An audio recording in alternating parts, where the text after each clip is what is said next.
Hello friends, आज मैं आपके लिए फोटोशॉप का एक कंप्लीट वीडियो कॉपी हिंदी में लेकर आई हूँ, जिसमें आपको फोटोशॉप में यूज़ होने वाले सारे टूल्स और ऑप्शन जिनका बेसिक यूज़ होता है आपको बताए जाएंगे। ये सब टूल्स और ऑप्शंस जो हैं उनके बारे में प्रैक्टिस आप करते रहेंगे लगातार, तो मुझे पूरा विश्वास है कि आप में एक कॉन्फिडेंस आ जाएगा कि आप मैं ये काम कर सकता हूँ। आप फोटोशॉप का कोई भी काम हो, वो विजिटिंग कार्ड से लेकर फ्लेक्स डिज़ाइनिंग तक का, या फेसबुक का कवर पेज, वेब पेज का फीचर्ड इमेज, यूट्यूब का थंबनेल बनाना और भी डीएम बनाना, एल्बम मेकिंग वगैरह सारा काम आप बहुत ही आसानी से कर पाएंगे।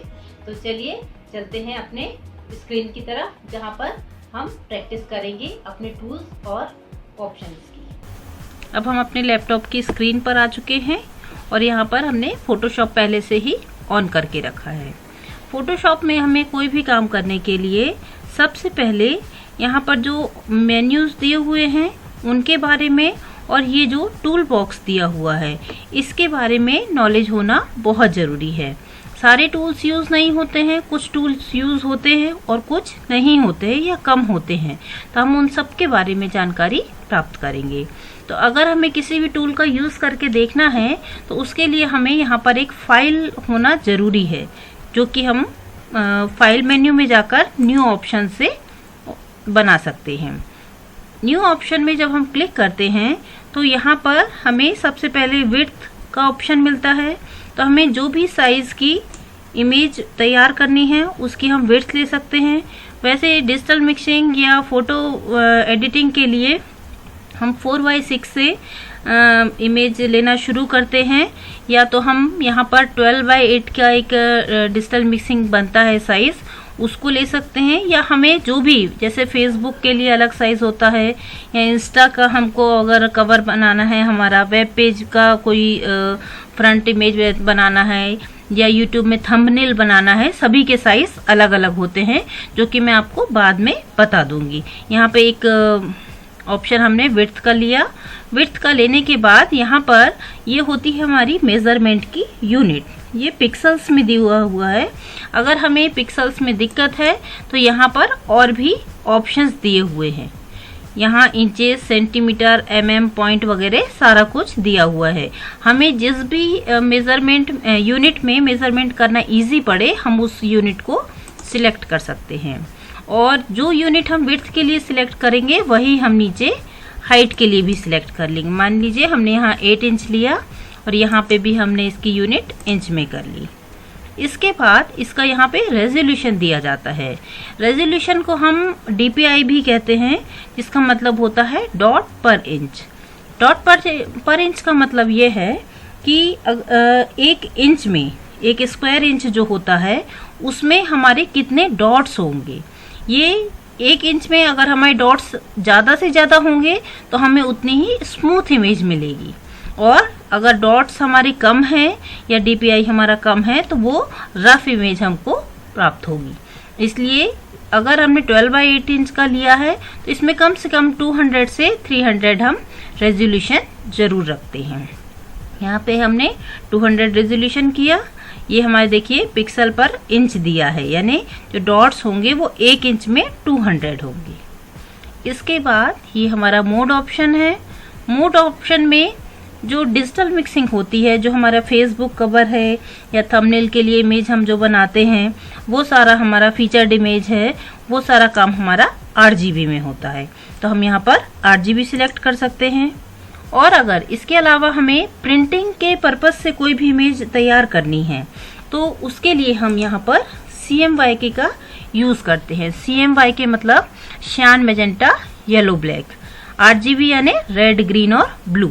तो अगर प्रिंटिंग जो होती है वो 4 कलर में होती है, इसलिए हम यहाँ पर CMYK का यूज़ करते हैं, जिससे कि हमको कलर सेपरेशन करने में ईजी होता है।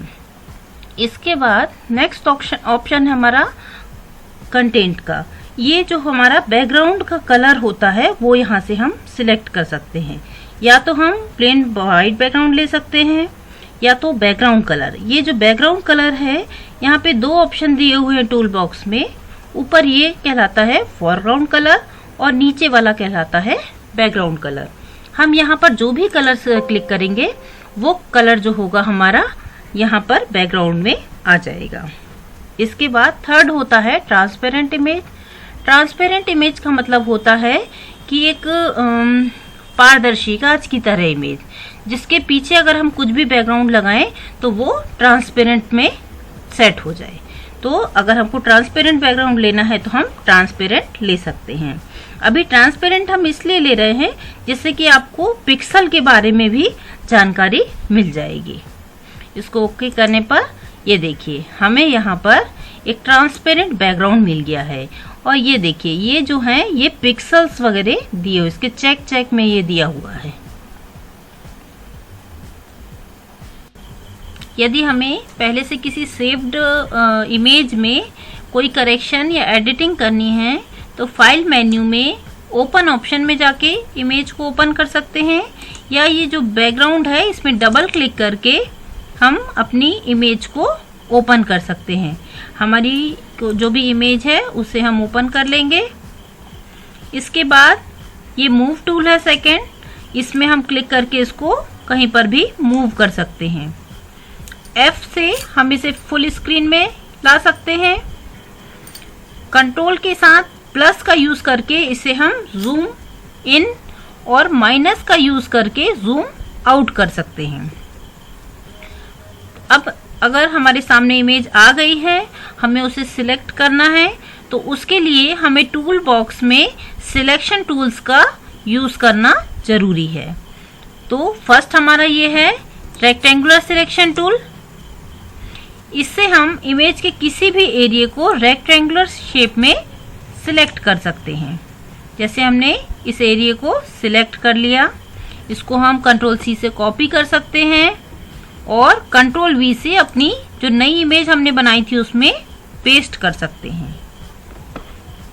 इसके बाद सेकंड हमारा ऑप्शन है इलिप्स या सर्किल सिलेक्शन टूल। इससे हम इमेज के किसी भी एरिया को जो कि सर्किल या इलिप्स शेप में है उसे सिलेक्ट कर सकते हैं।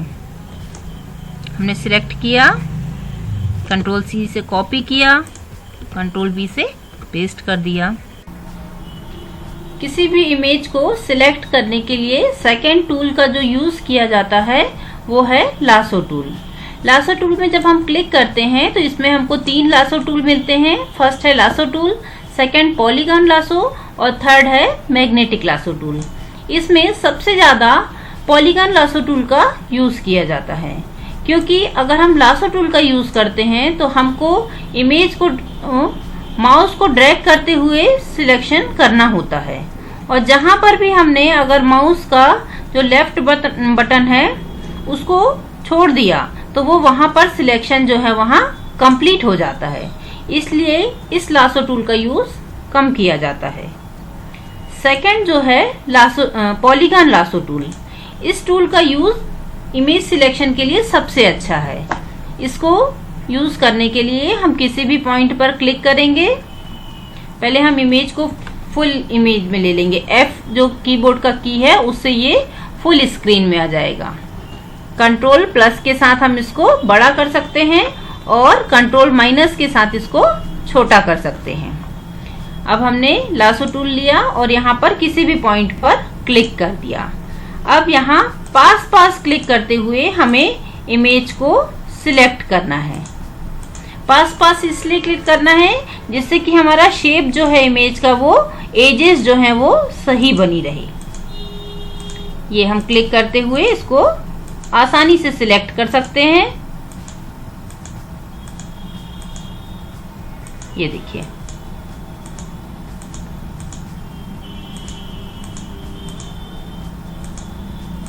इस टूल का यूज करने के लिए थोड़ी प्रैक्टिस की जरूरत है। अगर आप 3-4 इमेज ही सिलेक्ट करेंगे तो आपका माउस में जो हैंडलिंग है वो अच्छी हो जाएगी। अब मान लीजिए हमें इमेज को ऊपर शिफ्ट करना है, तो कीबोर्ड के स्पेस की में जब हम प्रेस करते हैं तो ये हैंड टूल आ जाता है, जिससे कि हम इमेज को मूव कर सकते हैं। ये किया हमने।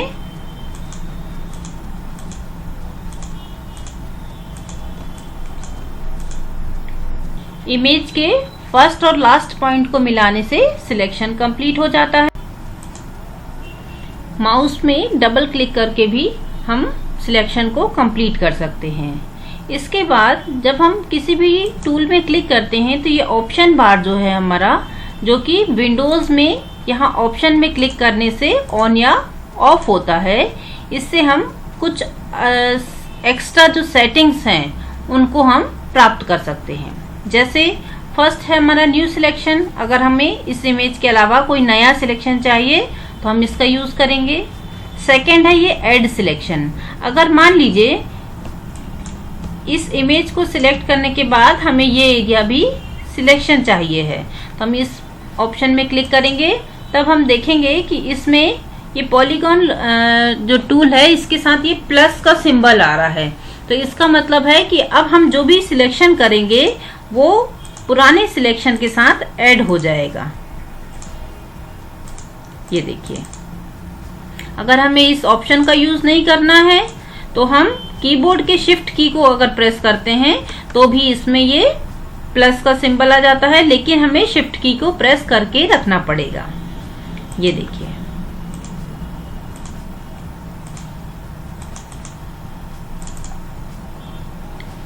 इसके बाद सेकंड ये जो थर्ड ऑप्शन है ये है सबट्रैक्ट टूल सिलेक्शन का।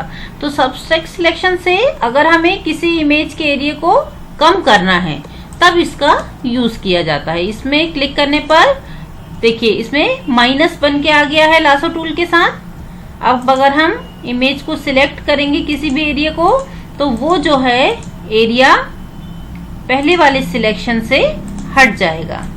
जैसे हमने ये सिलेक्ट किया तो ये देखिए पहले वाले सिलेक्शन में से ये एरिया सिलेक्शन का कम हो गया। फिर ये फोर्थ जो ऑप्शन है ये इंटरसेक्शन के लिए है। मान लीजिए एक ये हमने सिलेक्शन किया और नेक्स्ट हमने ये इमेज ये एरिया सिलेक्ट किया, तो इन दोनों सिलेक्शन में जो कॉमन एरिया होगा वही हमको केवल सिलेक्शन में मिलेगा। देखिए ये एरिया जो पूरा सिलेक्ट था और यहाँ का एरिया जो सिलेक्ट था, दोनों में कॉमन ये एरिया हुआ, तो ये केवल हमें मिल जाता है। इसके बाद नेक्स्ट है हमारा फेदर ऑप्शन। इसका यूज हमें जरूर करना होता है सिलेक्शन के समय, क्योंकि जब भी हम इमेज को फेदर के साथ सिलेक्ट करते हैं तो इमेज की जो एजेस होती हैं वो बैकग्राउंड से मिक्स होती हुई कॉपी होती हैं। देखिए जैसे हमने यहाँ पे अगर अभी तो 2 का सिलेक्शन दिया है, 3 का दिया, और इस इमेज को हम कॉपी करेंगे। कॉपी करके जब हम नई इमेज में लाएंगे, ये कंट्रोल टी से हमने इसको ट्रांसफर सिलेक्शन करके बड़ा किया। जब हम इसको जूम करके देखेंगे तो देखिए ये इमेज जो है, इमेज की एज बैकग्राउंड से मिक्स होती हुई दिख रही है। लेकिन यदि हम किसी एरिया को केवल यहाँ पर अगर हमने 0 दे दिया और ऐसे ही सिलेक्ट करके रखेंगे,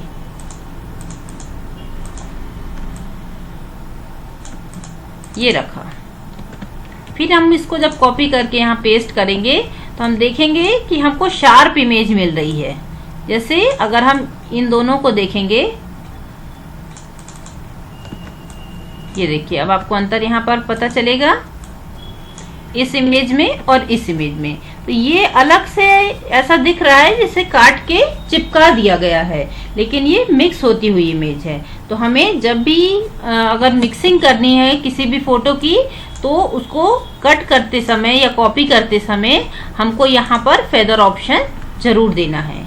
मान लीजिए आपने यहाँ पे फेदर ऑप्शन देना भूल गए और आपने पूरी इमेज को सिलेक्ट कर लिया, तब आप क्या करेंगे? कोई चिंता की बात नहीं है। इसमें ये देखिए ये हमारा सिलेक्शन कंप्लीट हुआ और इसमें हमने फेदर नहीं दिया है, तब उसके लिए हमें क्या करना पड़ेगा? सिलेक्ट ऑप्शन में ये फेदर ऑप्शन है, यहाँ पर जाकर हम कितना भी फेदर दे सकते हैं। मान लीजिए यहाँ पे हमने 3 का दे दिया और ओके कर दिया, तो जब हम इमेज को कॉपी करेंगे तो यहाँ पर फेदर हमें मिल जाएगा। इसलिए फेदर का ऑप्शन हमें जरूर याद रखना है, चाहे हम सिलेक्शन के पहले दें यहाँ से, और या तो फिर हम सिलेक्शन के बाद ये सिलेक्ट मेन्यू में फेदर ऑप्शन से सिलेक्शन करते समय फेदर जरूर देंगे। सिलेक्शन हटाने के लिए कंट्रोल डी या डी सिलेक्ट, यहाँ सिलेक्ट में दिया हुआ है डी सिलेक्ट, इससे सिलेक्शन हट जाएगा। नेक्स्ट है हमारा मैग्नेटिक लासो टूल। इस टूल का यूज जब हमको जल्दी हो, क्लिक करके एक एक पॉइंट हम सिलेक्शन नहीं करना चाहते हैं तब हम कर सकते हैं। जैसे हमने यहाँ पे क्लिक किया,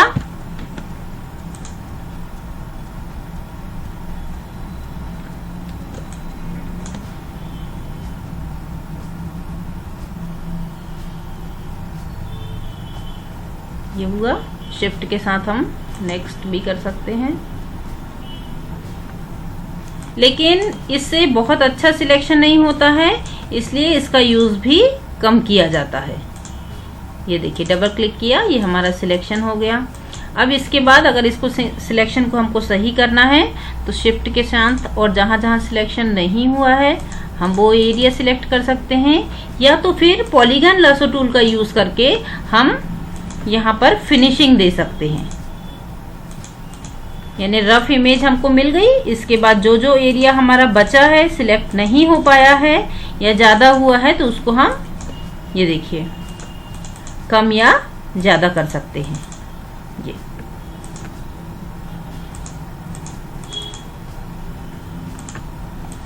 तो अगर हमें जल्दी है तो इस टूल से हम रफ इमेज ले लें और लासो टूल से फिर उसको फिनिश करके हम अपने यूज में ला सकते हैं। Control D. हमारा नेक्स्ट टूल है मैजिक बैंड। मैजिक बैंड का यूज किसी भी एक कलर के एरिया को सिलेक्ट करने के लिए किया जाता है। जैसे हमने इसमें क्लिक किया और यहाँ पर क्लिक करेंगे तो देखिए एक कलर का एरिया जो है वो सिलेक्ट हो रहा है। इस एरिया को कम या ज्यादा, यानी सिलेक्शन जो है एक एरिया को पूरा ले, उसके लिए ये तो ऑप्शन जो है आप समझ चुके हैं कौन कौन से ऑप्शन है। इसके बाद इसमें एक नया ऑप्शन है, ये टॉलरेंस ऑप्शन।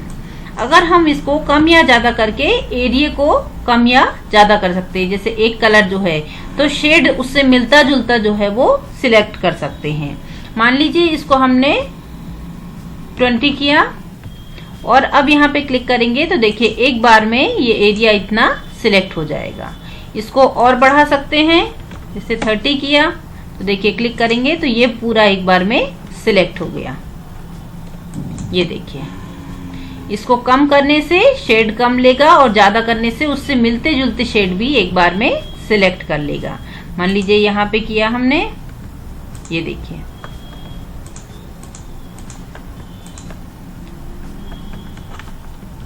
ये लिपस्टिक में किया,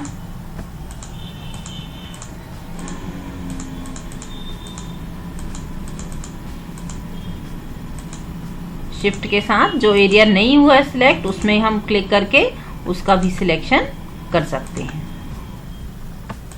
अब अगर मान लीजिए हमें इसको कलर चेंज करना है तो हमने सिलेक्ट में जाके इसमें फेदर दिया, फेदर वही 2 या ज्यादा नहीं देंगे, नहीं तो ये ज्यादा फैल जाएगा।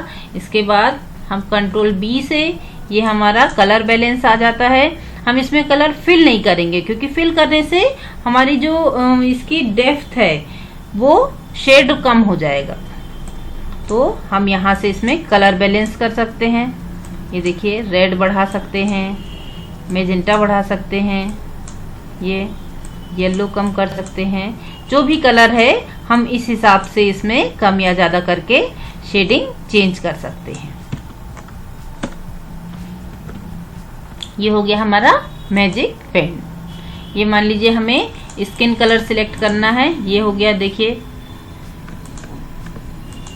अगर हमने इसमें टॉलरेंस कम की होती, मान लीजिए 10 की होती, तो ये देखिए जो जिस कलर में हम सिलेक्ट करेंगे वही लेगा, उससे मिलता जुलता शेड भी सिलेक्ट नहीं करेगा। और अगर टॉलरेंस ज्यादा है हमारी, मान लीजिए हमने 40 किया, तो उससे मिलता जुलता शेड भी जो होगा, ये देखिए यहाँ पर भी ज्वेलरी में भी ले लिया क्योंकि वो येलो से मिक्स होता हुआ कलर है। तो इस टॉलरेंस ऑप्शन को हम अपने काम के हिसाब से कम या ज्यादा कर सकते हैं। तो ये मैजिक वेंड हो गया हमारा, ये कंट्रोल डी किया। नेक्स्ट टूल है हमारा क्रॉपिंग टूल। क्रॉपिंग टूल से हम इमेज के चारों तरफ के अनवांटेड एरिया को हटा सकते हैं। मान लीजिए हमने इसमें क्लिक किया, आपको साइज में वो मिल जाए क्रॉप होके तो वो दे सकते हैं। जैसे हमको यहाँ पे 4x6 इंच की चाहिए है इमेज 200 रेजोल्यूशन में, तो हमने इसमें क्लिक किया और जब हम ये बनाएंगे इसका एरिया तो ये 4x6 का ही फ्रेम बनेगा। इसको हम कम ज़्यादा कर सकते हैं कि एरिया हमको कौन सा चाहिए और कौन सा नहीं चाहिए है। ये मान लीजिए हमने इतना लिया और इसमें डबल क्लिक करेंगे तो ये हमको 4x6 की 200 dpi की इमेज मिल गई है। लेकिन मान लीजिए हमको अपने हिसाब से मैनुअली उसको क्रॉप करना है तो हम यहाँ क्लियर में क्लिक करेंगे और यहाँ पे हमको जितना भी एरिया चाहिए है और नहीं चाहिए है उसको हम यहाँ से, ये देखिए मान लीजिए हमको बैकग्राउंड कम से कम चाहिए तो हम ये इसको इस तरह से लेके डबल क्लिक करेंगे तो ये क्रॉप हो जाएगी। वैसे तो फोटोशॉप में बहुत सारे टूल्स दिए हुए हैं लेकिन सबका यूज अभी हम करना नहीं सीख रहे हैं। हम जैसे जैसे काम करते जाएंगे अपनी जरूरत के मुताबिक आपको ये ऑप्शंस जो टूल्स हैं वो आपको बताते जाएंगे। और हमारा एक अलग से वीडियो है जिसमें कि सारे टूल्स के बारे में जानकारी दी है, आप चाहें तो उसे देखकर टूल्स जो भी हैं पूरे सीख सकते हैं। ये तो हुई हमारे इमेज सिलेक्शन की बात। अब हम आगे बढ़ते हैं। किसी भी इमेज को सिलेक्ट करने के बाद उसको हमें नए बैकग्राउंड में पेस्ट करना है तो उसे हमें कॉपी करना पड़ेगा, जिसके लिए Ctrl+C का यूज होता है। ये सेम जैसे सब सॉफ्टवेयर में होता है वही हमको यहाँ पे प्रोसेस करनी है। लेकिन केवल एक यही बात याद रखनी है कि जब भी हम किसी भी इमेज को कॉपी करके किसी बैकग्राउंड में पेस्ट करेंगे तो हमें उसका फेदर 2 या 3 का जरूर देना है। हम एडिट में जाके अपनी इमेज को कॉपी कर सकते हैं या Ctrl+C से कॉपी कर सकते हैं। इसके बाद हम अपनी किसी भी बैकग्राउंड को ओपन करेंगे।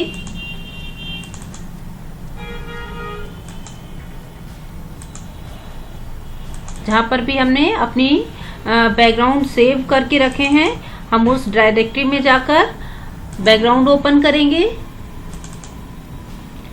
और जो भी बैकग्राउंड हमें पसंद है, मान लीजिए हमें इस बैकग्राउंड में अपनी इमेज को पेस्ट करना है या इसमें बनाना है तो हम इसे ओपन करेंगे। इस बैकग्राउंड को हमें या तो हम इस बैकग्राउंड का साइज चेंज कर सकते हैं या हमारी इसे कॉपी करके Ctrl+A किया, हमने इसे कॉपी किया और अपनी नई जो बनाई हुई इमेज थी जिसमें हमने 12:8 का साइज लिया हुआ था उसमें हम इसे पेस्ट कर देंगे। इसके बाद इस बैकग्राउंड वाली इमेज को हम क्लोज कर देंगे। अब हम अपनी सिलेक्ट की हुई इमेज में आएंगे और इसे कॉपी करेंगे। कॉपी करने के बाद जिस इमेज में हमने अपना बैकग्राउंड सेट किया है उसमें आके उसे पेस्ट कर देंगे Ctrl+V से या तो एडिट में पेस्ट ऑप्शन से। ये हमारी इमेज आ गई। इसके बाद ये मूव टूल से हम इसे कहीं पर भी मूव कर सकते हैं। मूव करने के बाद Ctrl+T ऑप्शन से ये इसमें ट्रांसफॉर्म आ जाता है जिससे कि हम इसका साइज चेंज कर सकते हैं। लेकिन साइज चेंज करते समय हमें इस बात का ध्यान रखना है कि हम शिफ्ट का यूज करें। शिफ्ट का यूज करने से इसकी हाइट और विड्थ प्रोपोर्शनल कम या ज्यादा होगी। अगर हम शिफ्ट का यूज नहीं करेंगे तो इसका शेप चेंज हो सकता है। और अगर हम शिफ्ट ऑल्ट दोनों के साथ इसका यूज करेंगे तो ये देखिए ये चारों तरफ से प्रोपोर्शनल बड़ी हो रही है या चारों तरफ से इसको प्रोपोर्शनल छोटा किया जा सकता है। इसलिए हमेशा शिफ्ट का यूज करते हुए ही इसके साइज को चेंज करना है।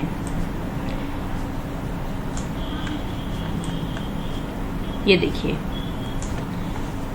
इसके बाद डबल क्लिक करने से ये जो ट्रांसफॉर्म है इसमें अप्लाई हो जाएगा।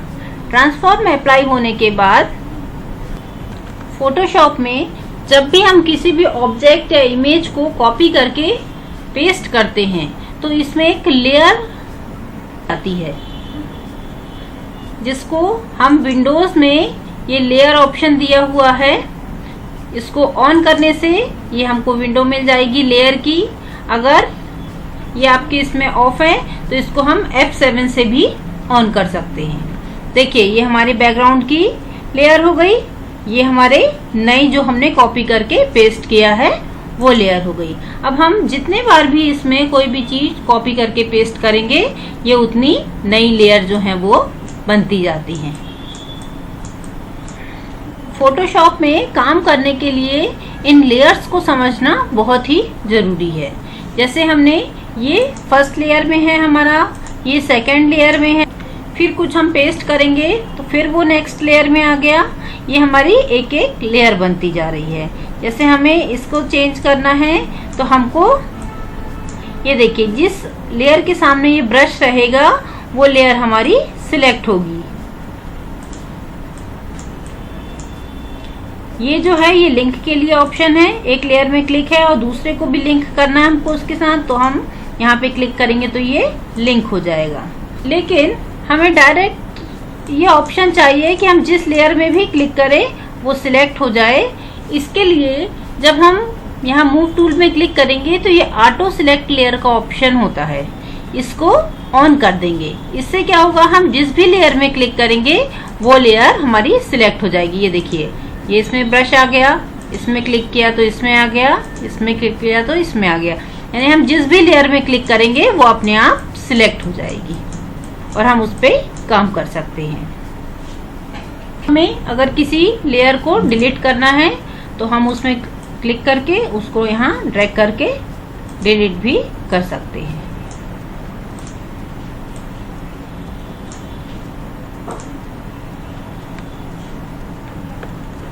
ये तो हुआ हमारा पेस्ट ऑप्शन।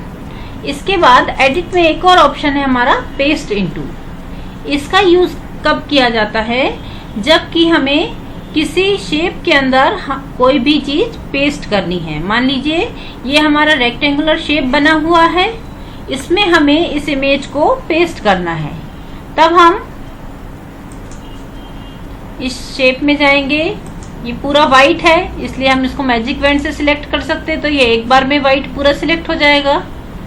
इसके बाद कॉपी की गई इमेज को, इमेज हमारी कॉपी है, एडिट में जाएंगे हम पेस्ट इनटू करेंगे तो ये देखिए इसमें एक मास्क बन जाता है, जिससे कि जो भी हमने एरिया सिलेक्ट किया है उसके बाहर इमेज नहीं जाती है।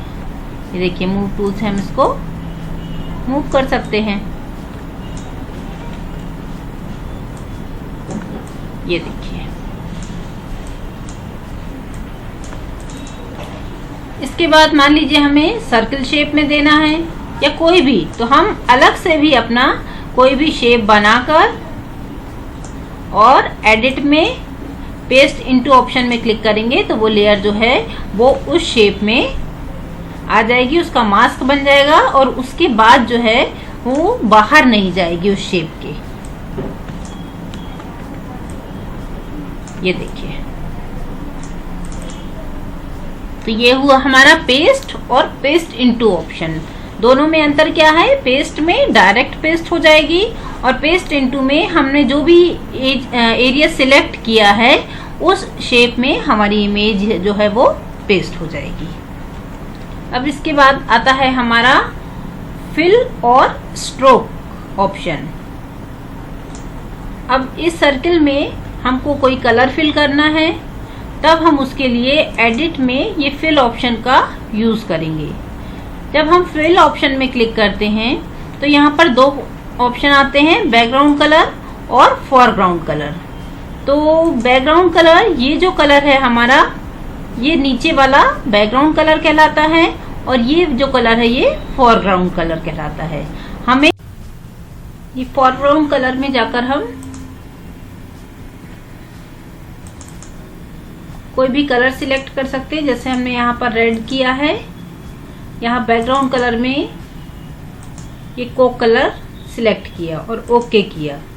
इसके बाद एडिट में फिल ऑप्शन में जाने पर यहाँ पर हम जो भी ऑप्शन लेंगे, जैसे हमने यहाँ पर फोरग्राउंड लिया और ओके किया तो यहाँ पर फोरग्राउंड का कलर हो जाएगा।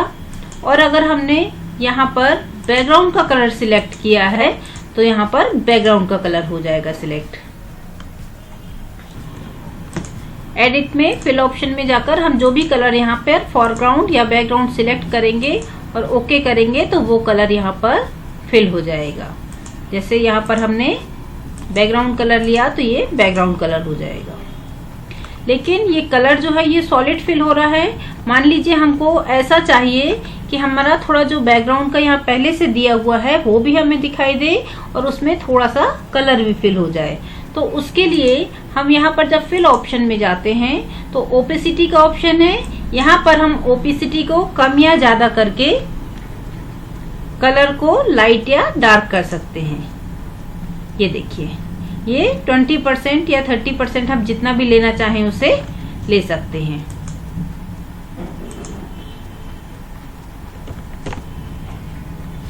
इसके बाद एडिट में स्ट्रोक ऑप्शन है।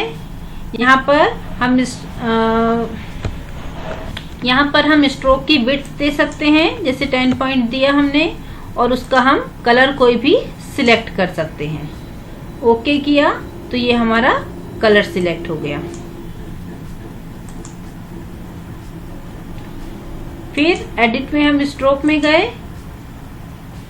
यहाँ पर जब हम कलर सिलेक्ट करते हैं, मान लीजिए आपका ऐसा आ रहा है, आपको यहाँ स्मूथ और भी जो शेड चाहिए है कलर की, तो ये ओनली वेब कलर में अभी ऑन है, इसको ऑफ कर देंगे तो ये देखिए स्मूथ, इसमें बहुत सारे कलर आ गए हैं। तो आप जिस भी शेड को चाहें इसमें से उस शेड को क्लिक करके यूज कर सकते हैं। ये इसके बाद इसमें स्ट्रोक में भी ओपेसिटी का ऑप्शन दिया हुआ है। आप जो भी कलर लेंगे उसकी ओपेसिटी से आप इसमें स्ट्रोक डाल सकते हैं। अब ये हमारा एरिया सिलेक्ट है। अब हम इसमें यहाँ पर इमेज कॉपी करके और पेस्ट इनटू करेंगे। ये देखिए, यहाँ मूव टूल को हम वी केवल कीबोर्ड के वी क्लिक करके ला सकते हैं। और ये देखिए हम इसको कहीं पर भी मूव कर सकते हैं। कंट्रोल टी से हम इसके ट्रांसफॉर्म को चेंज कर सकते हैं। डबल क्लिक किया तो ये ट्रांसफॉर्म उसमें अप्लाई हो। एडिट में नेक्स्ट ऑप्शन है हमारा फ्री ट्रांसफॉर्म। फ्री ट्रांसफॉर्म तो हम पहले ही देख चुके हैं, लेकिन इसमें कुछ ऑप्शंस बाकी थे। जैसे हमने कंट्रोल टी किया तो इनसे तो हम विड्थ और हाइट वगैरह चेंज कर सकते हैं। और यहाँ पर अगर हम इस पॉइंट सेंटर पॉइंट में अगर क्लिक करते हैं ऊपर, यहाँ माउस ले जाएंगे तो इससे हम इसको इमेज को रोटेट कर सकते हैं क्लॉकवाइज या एंटी क्लॉकवाइज। फिर अगर हम बिना शिफ्ट के किसी एक कॉर्नर को प्रेस करें तो हम इसको डिस्ट्रॉयड या स्क्यू कर सकते हैं। नेक्स्ट ऑप्शन है हमारा एडिट में ट्रांसफॉर्म। तो ट्रांसफॉर्म में अगेन से हम जितना हमने इसका साइज चेंज किया है या रोटेट किया है उसी प्रोपोर्शन में हम उसे दोबारा कर सकते हैं। मान लीजिए हमने इसका साइज ये थोड़ा सा छोटा किया शिफ्ट के साथ, और इतना ही हम फिर से चाहते हैं कि ये छोटा हो जाए, तो हम एडिट में ट्रांसफॉर्म में ये अगेन करेंगे तो उतना ही साइज फिर कम हो जाएगा या उतना ही रोटेट हो जाएगा। ऐसे ही इसमें स्केल, रोटेशन, ये सारे कुछ अभी हमने फ्री हैंड किया था, मैनुअल किया था कि कितना करना है। यहाँ पर हम ये देखिए स्केल करने से केवल हम इसका साइज चेंज कर पाएंगे, इसे रोटेट नहीं कर पाएंगे। ऐसे ही अगर हम रोटेट में क्लिक करेंगे तो चारों जो पॉइंट है उनसे हम उसको रोटेट कर सकते हैं। स्क्यू से ये देखिए हम इमेज को स्क्यू कर सकते हैं।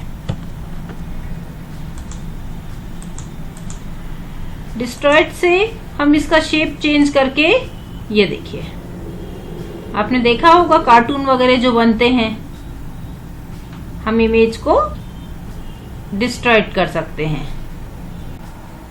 नेक्स्ट ऑप्शन है हमारा rotate 180 degree, rotate 90 degree clockwise और रोटेट 90 डिग्री एंटी क्लॉकवाइज। ये तो हम रोटेट कर लेंगे इमेज को। इसके बाद फ्लिप हॉरिजेंटल।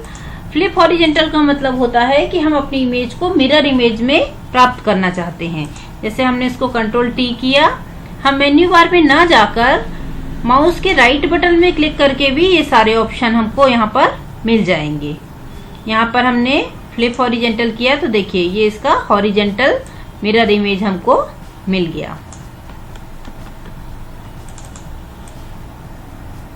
कंट्रोल टी से हम इसको बड़ा कर सकते हैं।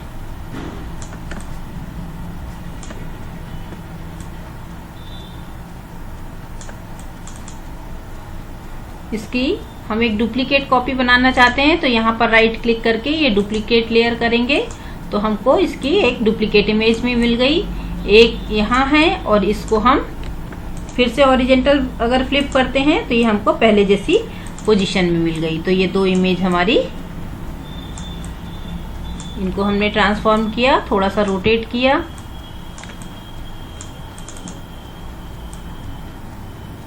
तो इस तरह हम हॉरिजेंटल फ्लिप का यूज कर सकते हैं। वर्टिकल फ्लिप ऑप्शन का यूज करने के लिए हम दूसरी एक इमेज ओपन करेंगे और एक दूसरा बैकग्राउंड भी ओपन करेंगे।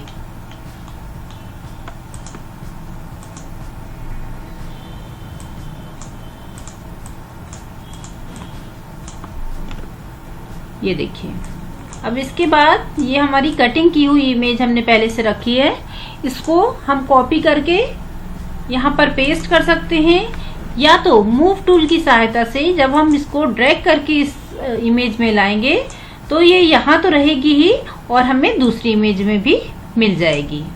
अब कंट्रोल टी से हम इसका साइज छोटा या बड़ा कर सकते हैं। फिर हम यहाँ पर लेयर में जाकर इसकी एक डुप्लीकेट लेयर बनाएंगे। ये दो लेयर हमको एक सी मिल गई।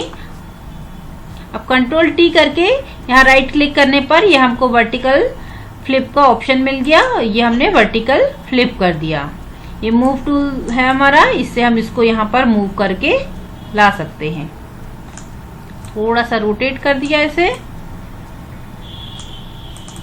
डबल क्लिक किया तो ये सेट हो गई। अब ये तो पूरा दिख रहा है, इसको हमको ओपेसिटी अगर कम करनी है तो यहाँ पर लेयर में ओपेसिटी ऑप्शन है, इसको हम कम या ज्यादा करके लेयर का जो भी ओपेसिटी है उसको कम कर सकते हैं। ये देखिए ये 50% कर दिया हमने, तो ये ऐसा लग रहा है कि ये पानी में इनका शेड जो है वो दिख रहा है। ये है हमारा वर्टिकल फ्लिप ऑप्शन का यूज। इमेज में नेक्स्ट हम आते हैं एडजस्टमेंट ऑप्शन में। एडजस्टमेंट में ये हमारे बहुत सारे ऑप्शंस हैं। इसमें हम लेवल ऑप्शन का यूज करते हैं, कर्व का यूज करते हैं और कलर पैटर्न्स ब्राइटनेस कंट्रास्ट का यूज करते हैं। एडजस्टमेंट ऑप्शन में ये लेवल ऑप्शन है, इससे हम यहाँ पर देखिए चैनल दिया हुआ है, इसमें RGB रेड, ग्रीन और ब्लू तीनों कलर दिए हुए हैं। अगर हमको अपनी इमेज में से कोई भी कलर कम या ज्यादा करना है तो इनका यूज करके हम कम या ज्यादा कर सकते हैं। मान लीजिए हमको अपनी इमेज में रेड को कम करना है, या ये देखिए यहाँ से ज्यादा हो रहा है और यहाँ से ये देखिए इमेज में रेड कलर जो है वो कम हो गया है। इमेज में ये एडजस्टमेंट में कर्व ऑप्शन होता है। कर्व ऑप्शन से हम किसी कलर को या तो पूरे कलर या तो किसी एक कलर को कम या ज्यादा कर सकते हैं, लाइट या डार्क। जैसे अभी हमने बैकग्राउंड को सिलेक्ट किया है और इसमें हमें पूरे कलर जो है उनको लाइट करना है, तो इससे हम इनको लाइट कर सकते हैं। ये ब्राइट हो गए कलर, और इसके बाद यहाँ अगर हम कर्व को नीचे करते हैं तो ये कलर डार्क हो जाते हैं। इसी तरह अगर हमें किसी एक कलर को भी कम या ज्यादा करना है तो हम उस एक कलर को, ये देखिए रेड बढ़ गया यहाँ पर, ये इमेज में से रेड बिल्कुल कम हो गया। अगर हमको ब्लू कम करना है तो ब्लू, ये देखिए लाइट हो गया ब्लू, और यहाँ पर ब्लू बहुत ही कम हो गया। ये पूरी हमारी ग्रीनिश हो गई इमेज। तो इस तरह से हम किसी भी इमेज के कलर को कम या ज्यादा कर सकते हैं कर्व से। नेक्स्ट ऑप्शन है हमारा ब्राइटनेस और कंट्रास्ट का। जैसे हमारी कोई भी इमेज है उसमें हमको ब्राइटनेस कंट्रास्ट कम ज्यादा करना है, तो ये देखिए यहाँ से हम ब्राइटनेस बढ़ा सकते हैं और यहाँ से हम कंट्रास्ट बढ़ाते हैं। ये अलग अलग इमेज के लिए हमको अलग अलग इसकी प्रॉपर्टी रखनी होगी। ब्राइटनेस कंट्रास्ट का यूज इमेज को ब्राइट और कंट्रास्ट, ये देखिए कंट्रास्ट बढ़ाएंगे तो ये हर चीज शार्प दिखने लग रही है। कलर करेक्शन के लिए एक अलग से हमारा वीडियो बना हुआ है जिसमें आप केवल इमेज के कलर करेक्शन को अच्छी तरह से समझ सकते हैं। बेसिक में हमारे इतने ही ऑप्शंस यूज होते हैं। नेक्स्ट इसके बाद हमारे पास आता है इमेज में इमेज साइज ऑप्शन।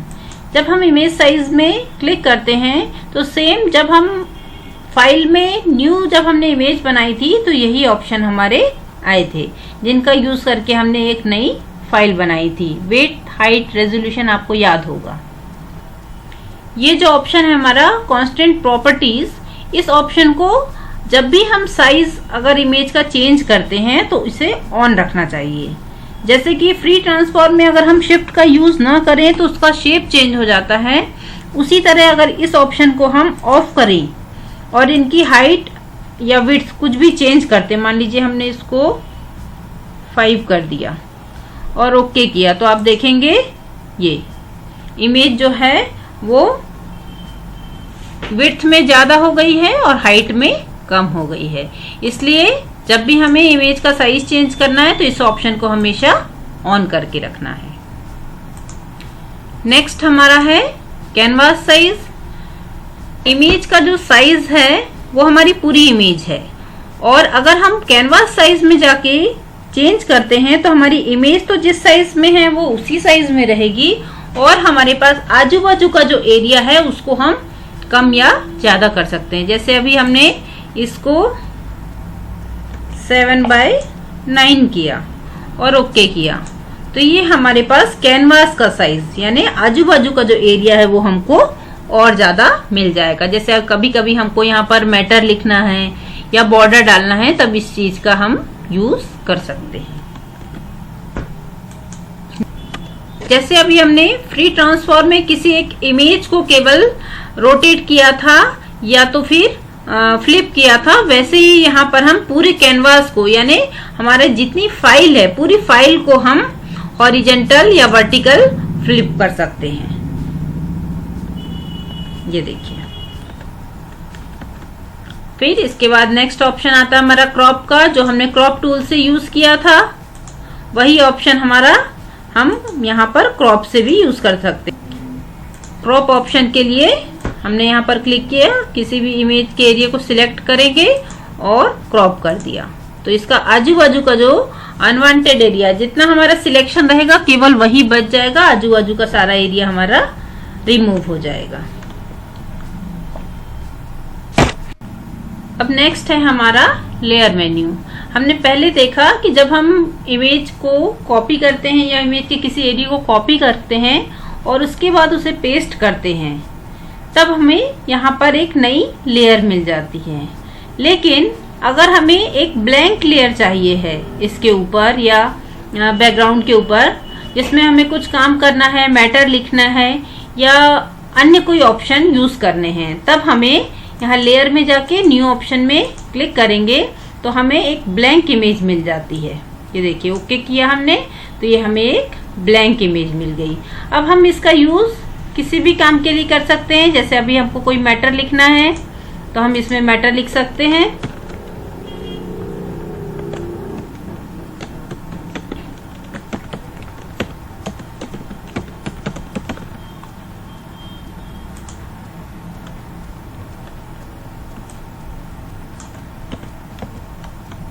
ये देखिए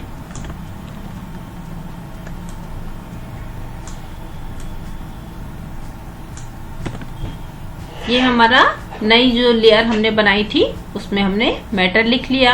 अब हम इसमें कोई भी कलर फिल कर सकते हैं या इसे रोटेट कर सकते हैं या कुछ भी जो भी है हमारा इसका हम यूज कर सकते हैं।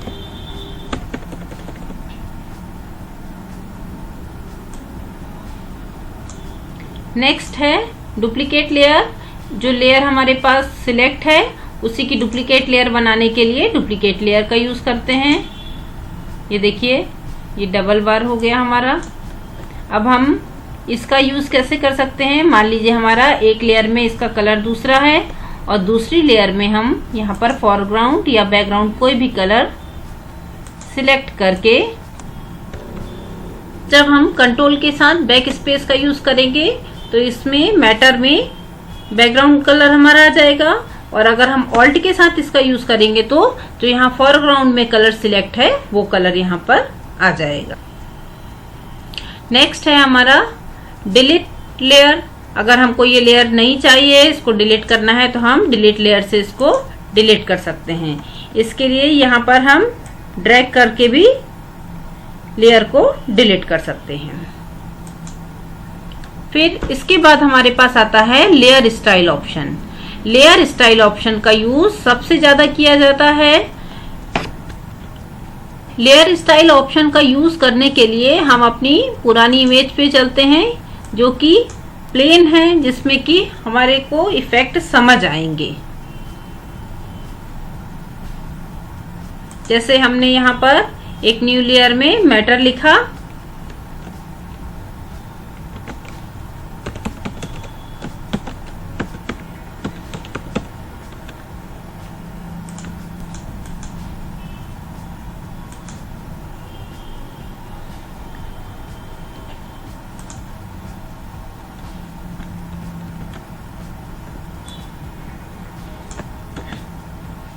अब लेयर स्टाइल में जाके हमने इसमें ड्रॉप शेडो किया तो ये देखिए इसमें शेडो आ गया है। सबसे पहले हम शेडो के स्प्रेड को बढ़ा लेंगे, जिससे कि हम सबसे पहले हम शेडो के डिस्टेंस को बढ़ा लेंगे, जिससे कि हम जो भी ऑप्शन यूज करें तो हमें दिखाई दे। इसमें फर्स्ट ऑप्शन हमारा ओपेसिटी का है। अगर हम ओपेसिटी कम कर देंगे तो ये देखिए शेडो की ओपेसिटी कम हो गई। यहाँ से हम डिस्टेंस को कम ज्यादा कर सकते हैं। ये स्प्रेड है हमारा और ये साइज है। साइज के बाद ये नॉइस है। ये देखिए अभी ये स्मूथ है, अगर नॉइस कर देंगे तो ये देखिए इस तरह से इसमें डॉटेड जो है वो शेडो आ जाएगा। तो इन सारे ऑप्शंस का यूज हम अपनी आवश्यकता अनुसार कर सकते हैं। ये अभी शेडो जो है बाहर तरफ आया है, इसमें ये इनर शेडो दिया हुआ है कि मैटर के अंदर हम दे सकते हैं शेडो। आउटर ग्लो है, ये मान लीजिए हमने शेडो ऑफ कर दिया, ये आउटर ग्लो है। नेक्स्ट ऑप्शन हमारा इसमें है लेयर में लेयर स्टाइल आउटर ग्लो। जैसे ये हमारी इमेज है, इमेज में आपने देखा होगा चारों तरफ लाइट जो दिखती है, उसके लिए हम आउटर ग्लो का यूज करते हैं। इसमें भी ये ओपेसिटी ऑप्शन दिया हुआ है। जितनी ओपेसिटी ज्यादा रहेगी ये ग्लो हमको उतना डार्क दिखाई देगा, ओपेसिटी कम रहने पे कम दिखाई देगा। इसे भी हम पहले साइज थोड़ा बढ़ा लेते हैं जिससे आपको समझ आए। ये देखिए ये ओपेसिटी अगर हम बढ़ा देते हैं तो ये ग्लो बढ़ गया है। नॉइज ये देखिए डॉटेड आ जाएगा। यहाँ से हम आउटर ग्लो का जो भी कलर लेना चाहें, व्हाइट या और कोई भी कलर ले सकते हैं। वैसे ज्यादातर हम यूज व्हाइट का ही करते हैं। फिर यहाँ से स्प्रेड हमको कितना ज्यादा स्प्रेड करना है वो कर सकते हैं। इसका साइज कम या ज्यादा कर सकते हैं और ओके क्लिक करने पर ये हमारा जो शेड है वो हमको मिल जाएगा। देखा होगा आप लोगों ने कई इमेज में ये इस तरह का शेडो पीछे जो दिया रहता है ये आउटर ग्लो से हमें मिल जाएगा। नेक्स्ट ऑप्शन है हमारा यहाँ पर इनर ग्लो। जैसे हमने आउटर ग्लो दिया है वैसे ही हम इनर ग्लो भी दे सकते हैं। ये देखिए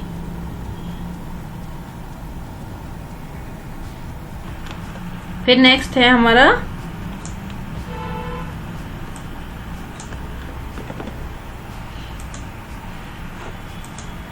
बेवल एंड एम्बोस।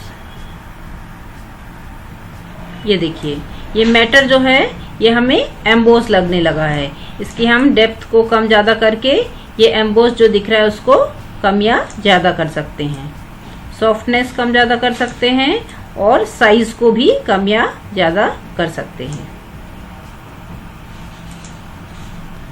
इसके बाद नेक्स्ट है हमारा स्ट्रेन। इससे हम इमेज के ऊपर किसी भी एक कलर का इफेक्ट दे सकते हैं।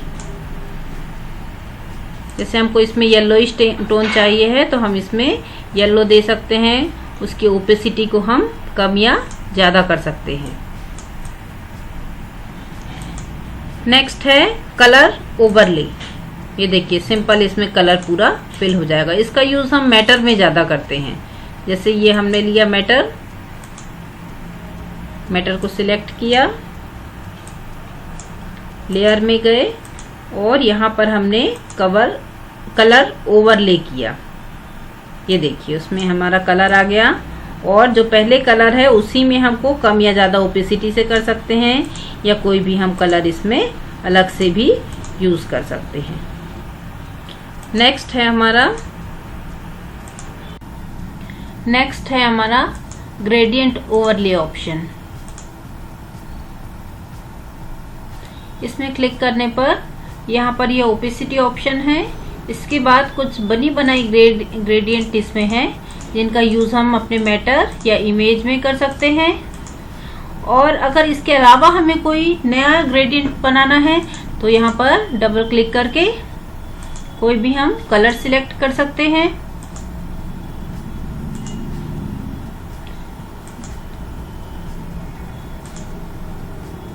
यहाँ पर हम जितना भी क्लिक करते जाएंगे यहाँ पे नए पॉइंट्स हमको मिलते जाएंगे जिसमें कि हम कोई भी कलर ऐड कर सकते हैं।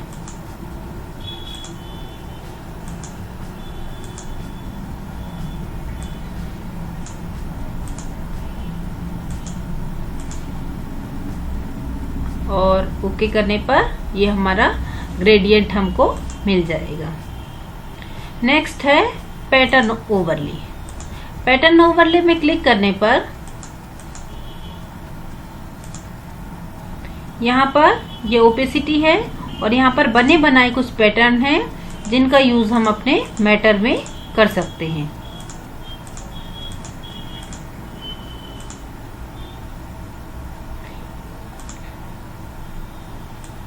इनको बड़ा या छोटा करके स्केल को हम अपने मैटर को नया लुक दे सकते हैं। नेक्स्ट है स्ट्रोक।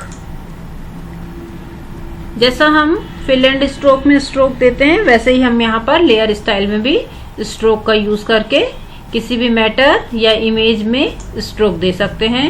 उसकी ओपेसिटी कम या ज्यादा कर सकते हैं और कलर चेंज कर सकते हैं।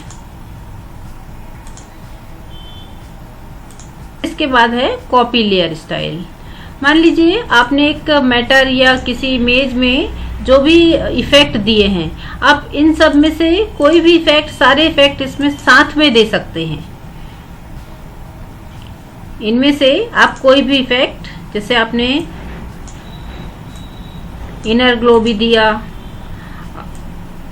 आउटर ग्लो भी दिया, स्टेन भी दिया, आप जो भी चाहें वो सारे इफेक्ट आप इसमें दे सकते हैं। देने के बाद यदि आपको लगे कि ये सारे इफेक्ट हमको दूसरी किसी लेयर में भी देना है, जैसे आपने यहाँ पे एक नया मैटर लिखा,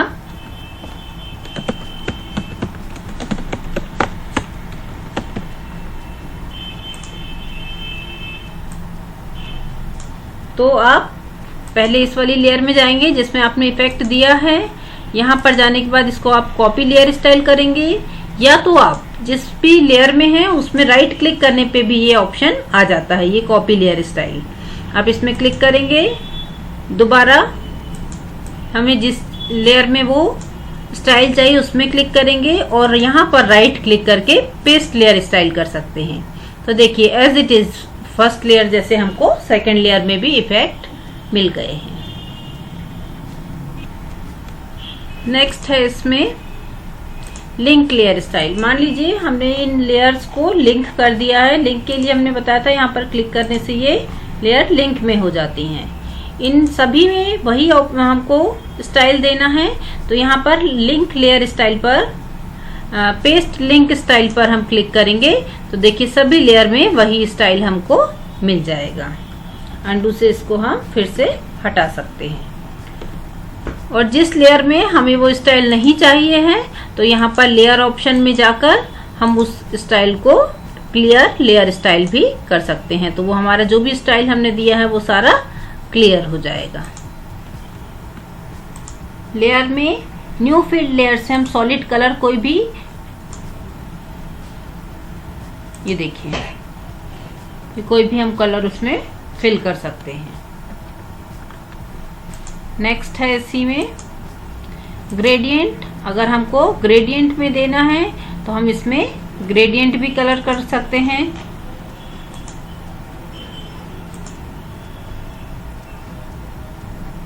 यहाँ पे हम कोई भी कलर सिलेक्ट कर लें,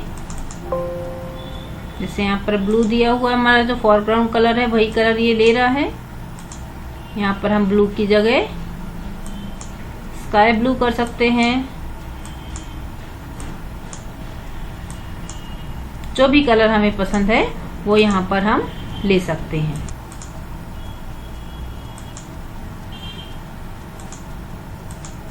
ये देखिए ये ग्रेडियंट हो गया। इसके बाद हम यहाँ न्यू फिल लेयर में पैटर्न भी ले सकते हैं। जैसे अभी हमने टेक्स्ट में मैटर किया था या लेयर स्टाइल में मैटर दिया था, वैसे ही यहाँ पर हम पैटर्न भी फिल कर सकते हैं। यहाँ पर हमको बहुत सारे पैटर्न दिए हुए हैं, हम किसी भी पैटर्न को बैकग्राउंड के रूप में यूज करके नई लेयर ले सकते हैं।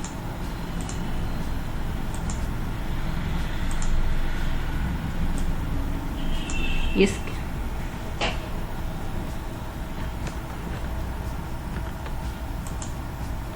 फ्रेंड्स, ये वीडियो काफ़ी बड़ा हो चुका है, इसलिए मैं अब इसे यहाँ पर एंड कर रही हूँ। और इस मेन्यू के जो भी ऑप्शंस हमारे बाकी रह गए हैं और जो बाकी के मेन्यू हमारे बच गए हैं उसे मैं नेक्स्ट पार्ट में आपके सामने शेयर करूँगी। थैंक्स।